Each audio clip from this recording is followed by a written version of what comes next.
Bob's initial reaction to the news he had just heard was a flashback to his training in the Navy. He credited much of his business acumen to the lessons he had learned as a naval officer some 30 years earlier, so it was only natural that the horrific news about his brainchild would transport him back to a ship on the water. Here, in the third week of the second month of the current quarter, it had become clear that Goliath Sounds would miss its numbers once again. Everyone knew there was not enough time in the remaining few weeks to sell more and spend less.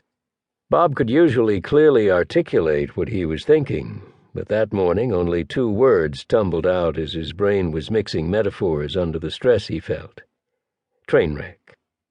Bob Cartwright, founder and CEO of Goliath Sounds, had inadvertently cut through corporate speak to get to the core of the issue.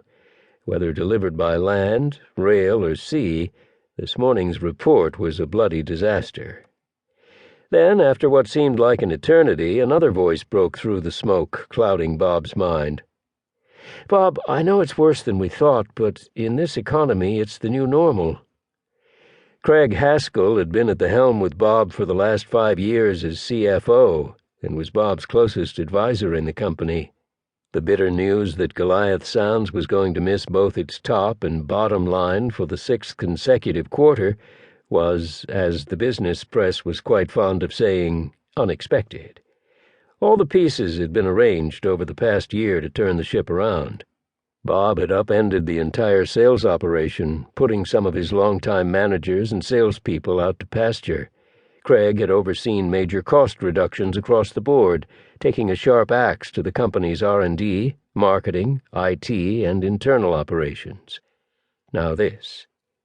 Bob cleared his throat and looked at the Goliath management team assembled in his weekly Monday morning AHOD, all hands on deck, meeting.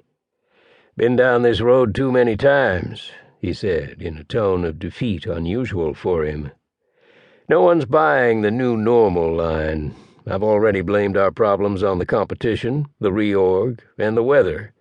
Got a board meeting coming up, and I need some solutions, not excuses. The clock is ticking, people." With that, Bob stood up, glared at his team, and stalked off, wondering if he had begun his final tour of duty at Goliath.